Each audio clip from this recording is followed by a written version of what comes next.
하나님 말씀은 사무엘상 8장 10절에서 22절까지의 말씀입니다. 사무엘상 8장 10절에서 22절입니다.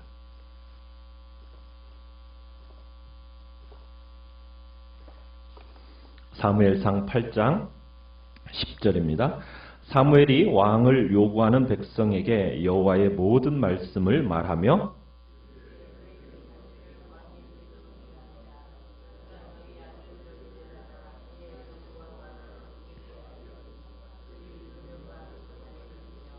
그가 또 너희의 아들들을 천부장과 오십부장을 삼을 것이며 자기 밭을 갈게 하고 자기 추수를 하게 할 것이며 자기 무기와 병거의 장비도 만들게 할 것이며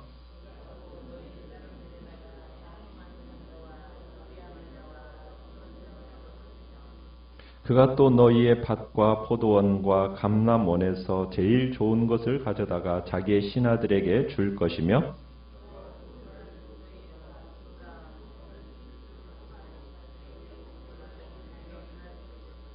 그가 또 너희의 노비와 가장 아름다운 소년과 나귀들을 끌어다가 자기 일을 시킬 것이며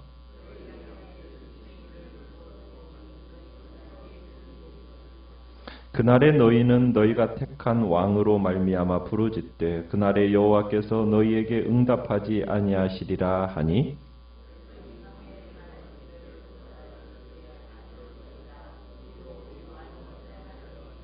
우리도 다른 나라들 같이 되어 우리의 왕이 우리를 다스리며 우리 앞에 나가서 우리의 싸움을 싸워야 할 것이니이다 하는지라. 같이 읽습니다. 여호와께서 사무엘에게 이르시되 그들의 말을 들어 왕을 세우라 하시니 사무엘이 이스라엘 사람들에게 이르되 너희는 각기 성읍으로 돌아가라 하니라. 아멘. 오늘 말씀의 제목은 최선의 적 차선이라는 제목으로 말씀을 나눕니다. 이스라엘은 지금 보이는 왕을 요구하고 있습니다. 보이는 왕을 요구한다라는 것은 누구를 신뢰하지 못하겠다는 말이 되느냐면 보이지 않는 하나님의 그 리더십, 지도력을 신뢰하지 못하겠다, 못 믿겠다, 이런 의미가 들어있는 겁니다. 그런데도 불구하고 하나님께서는 이스라엘 백성들의 그 요구를 들어주라고 사무엘에게 이야기하십니다. 그러나 하나님께서 사무엘 선지자를 통해 백성들에게 다시 한번 왕정제도의 병폐에 대해서 알려주십니다. 이래도 너희 왕정제도를 시행할 거냐? 하시면서 하나님이 이렇게 다시 한번 왕정제도가 얼마나 참으로 병폐가 있는지를 말씀을 해주시는 거예요. 너희가 눈에 보기에는 왕정제도가 매력이 있는 것처럼 가치 있는 것처럼 좋아 보이지만 이것이 진짜 어떤 열매를 맺혀주는지 너희들이 아느냐 하는 뜻에서 이제 지금 왕정제도에 대한 이야기를 쭉 기본적인 그림을 하나님께서 이스라엘 사무엘을 통해서 이스라엘 백성들에게 말씀해 주시는 겁니다. 왕에 대한 가장 기본적인 그림은 뭐냐면 취하는 자입니다. 취하는 자. 그러니까 왕이 세금을 취하고 또 압수하고 징병하고 그러면서 끊임없이 백성들로부터 취하고 빼앗는 자로 그 왕들을 이렇게 묘사하면서 이 왕정제도에 대해서 경고하고 있는 겁니다. 11절에 보시면은 그가 너희 아들들을 데려다가 이 데려다가 하니까 참 표현이 아주 어떻습니까? 참 곱게 번역을 해놓은 겁니다. 데려다가 이 데려다가는 원래 의미는 뭐냐면 붙잡아서 이런 뜻이에요. 붙잡아서 그러니까 강제 징집인 겁니다. 그러니까 이 사람들은 뭣도 모르고 지금 왕정제도 하면 좋은 것으로 지금 알고서는 요구하고 있는데 지금 첫 번째가 뭐냐면 왕이 너희의 자녀들을 아들들을 징집해 갈 거라는 거예요. 뭐 하려고 징집해 가겠습니까? 자기의 이익을 보호하기 위해서 또 전쟁에 써먹으려고 지금 그렇게 데려간다라는 거예요. 왕정제도에서는 그것이 가능하다라는 겁니다. 그뿐만이 아닙니다. 12절에 가보면은 이제 아들들을 이렇게 이제 또 한다고 하고 13절에 딸들에 대해서 또 얘기를 하죠. 딸들을 데려다가는 뭘 한대요? 향료 만드는 자 이렇게 말을 하고 있는데 여기서 향료 만드는 자는 뭐 하는 사람이냐? 성적 놀이개를 얘기하는 겁니다. 그러니까 딸들을 데려다가 결국에는 뭘로 만드는 겁니까? 자기들의 궁녀를 만들고 어떻게 보면 왕의 성적 놀이개로 대상으로 데려간다는 얘기예요. 그러니까 왕적 제도가 가지고 있는 무자비함을 표현하고 있는 거죠. 또 거기에다가 온갖 고역을 다 시킵니다. 또 너희 14절에 가보면요. 너희의 밭과 포도원과 감람원에서 제일 좋은 것을 가져다가 자기 신하들에게 줄 거다. 그 다음에 또 너희 곡식과 포도원 소산의 11조를 거두어다가 자기 관리와 신하들에게 줄 거다. 이렇게 경고하면서 권력 남용을 얘기합니다. 그러니까 전부 누구를 위해서 백성들을 괴롭히는 겁니까? 왕과 자기의 조직을 위해서 지금 백성들로부터 빼앗아다가 준다는 얘기예요. 그러면서 왕과 백성 사이에 어떤 관계가 형성되느냐? 사무엘이 분명히 경고하는 것이 17절 끝에 가보면 이렇게 얘기하죠. 너희가 그의 뭐가 될 것이다? 종이 될 것이다. 이렇게 표현을 하고 있습니다. 그러니까 왕과 백성과의 관계를 주인과 노예로 지금 묘사하고 있는 겁니다. 지금 이스라엘은 뭘 경험한 민족입니까? 이미 노예 생활이 얼마나 힘든지 애굽에서 경험한 민족이에요.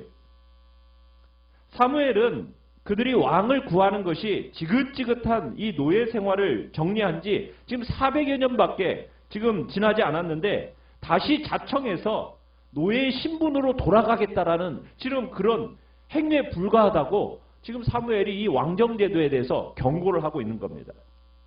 왕이 온 후에는 하나님이 어떻게 하겠다고 말씀하시냐면 18절에 보면 그날에는 너희가 너희 택한 왕으로 말미암아 하나님께 부르짖어도 하나님이 응답하시겠다고 합니까? 안 하시겠다고 합니까? 그때는 부르짖음을 듣지 않으시겠다라는 거예요. 그러면서 왕정제도에 대해서 사무엘을 통해서 마지막 지금 경고를 하고 계시는 거예요. 과거 이스라엘은 애굽의 노예였습니다.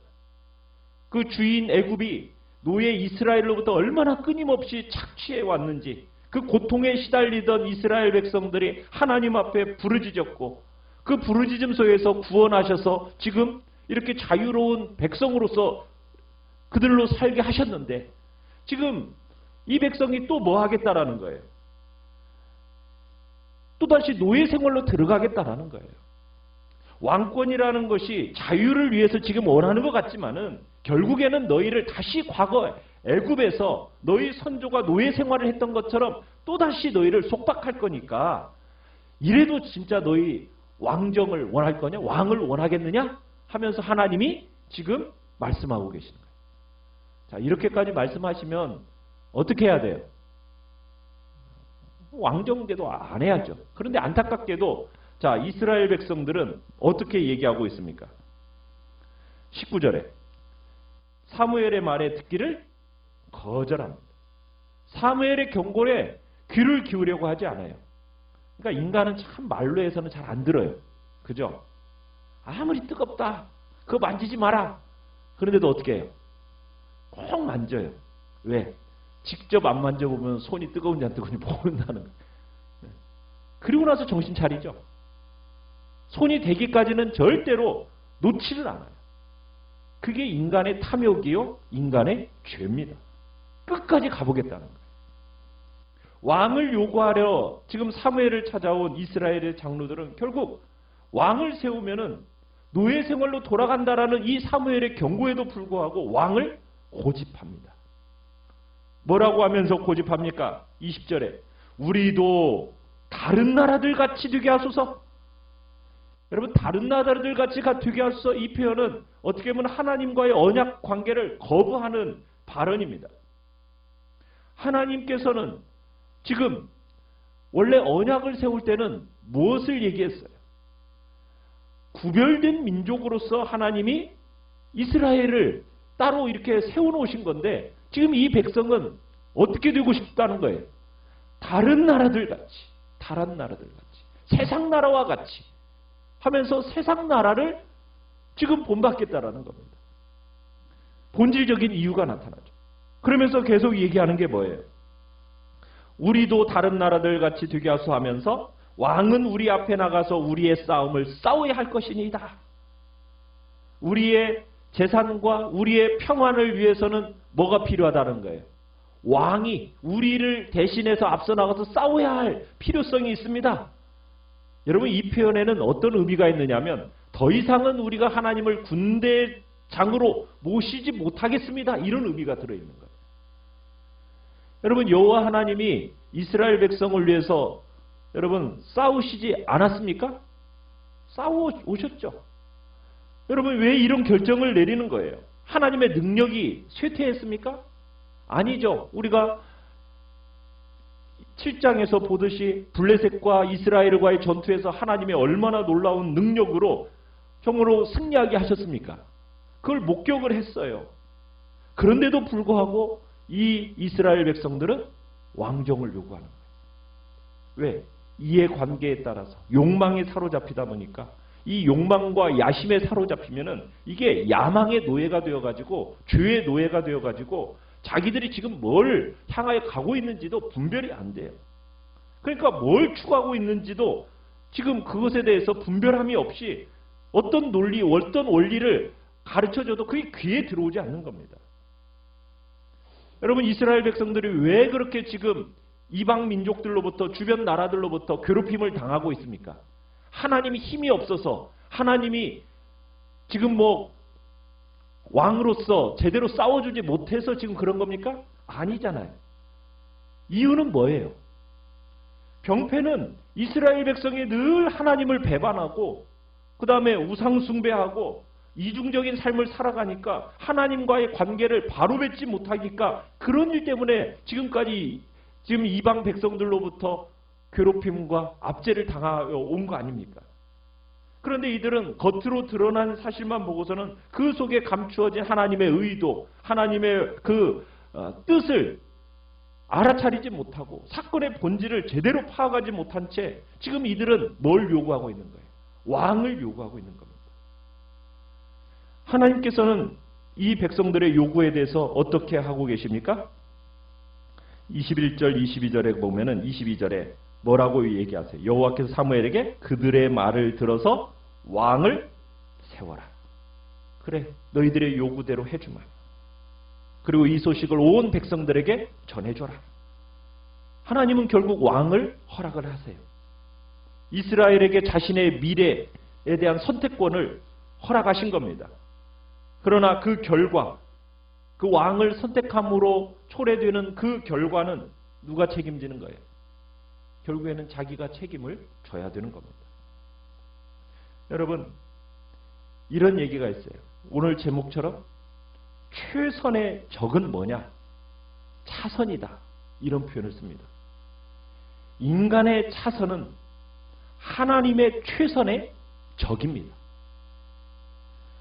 우리는 어떻게 보면은 좋은 것이라고 해서 내 눈에 보기에 좋은 것이라고 해서 그것을 선택을 하지만 여러분, 그 선택이 하나님의 최선과 견줄 수가 있습니까? 없습니까? 없는 거죠.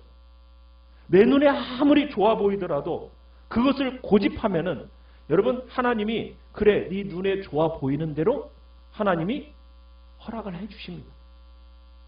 요구하니까 허락을 해주세요. 그러나 분명하게 선언하는, 경고하시는 바는 뭐였어요? 너희가 그의 종이 될 것이다. 말하는 것처럼 그 경고에도 불구하고 고집스럽게 간절히 원하니까 하나님은 인간의 그 차선책을 선택하도록 허락을 하십니다. 왜? 자유의지를 존중하시는 분이기 때문에. 결국 자신들은 자기가 원하는 대로 행해요. 그리고서는 그 결과와 그 열매를 자신들은 결국에는 먹게 되는 겁니다. 그러나 하나님은 어떤 하나님이세요? 참 은혜로워서 인간이 실수하고 인간이 넘어지고 인간이 절망하는 그 상황 속에서 인간의 삶이 그러한 중에도 불구하고 자비로우신 하나님은 넘어뜨려진 인간을 아주 엎드러뜨리지는 또 않으십니다. 하나님은 그들의 왕의 요구를 승낙을 하셨지만 결코 포기하신 것은 아니었어요. 결국 이 왕정이라는 이 오욕의 역사를 뚫고 들어가셔서 내가 너희들에게 부득불 이것을 허용은 하지만 진짜 참된 왕이 누구인지를 내가 가르쳐 주겠다. 그러면서 이제 왕의 표본을 이제 세우시는 겁니다. 그래서 그 표본으로서 누구를 세우십니까? 다윗을 세우시고, 그리고 다윗의 집을 통해서 왕 중의 왕이신 예수 그리스도를 오게 하시는 거예요. 하나님이 진정한 왕임을 믿지 않으니까 그 죄의 결과로 말미암아 왕정 제도를 허용을 하시면서도 하나님은 결국 그 이스라엘 백성들의 그 정말 어떻게 보면은 자기들의 욕심을 따라서 구하는 그 속에서도 하나님은 뭘 가르쳐 주시는 거예요? 정말 내가 그 속에서 너희들에게 참된 왕이 누구인가? 그 왕의 사랑을 내가 경험하게 할 것이다 하면서 그 왕정제도를 통해서 오게 하시는 진짜 왕 누구를 보여주시는 겁니까? 예수 그리스도를 보여주시는 거죠. 참 하나님은 우리가 참 안타깝게도 여러 가지 자신의 욕심을 따라서 선택하고 나아가지만 그걸 또 하나님은 바꾸어 내시면서 선을 이루어 가시는 분이 또한 하나님이심을 우리는 믿습니다. 넘어지고 고꾸라지는 그 횟수보다도 더 일으키시는 분이 바로 하나님이신 거죠. 그러나 우리는 기억해야 됩니다.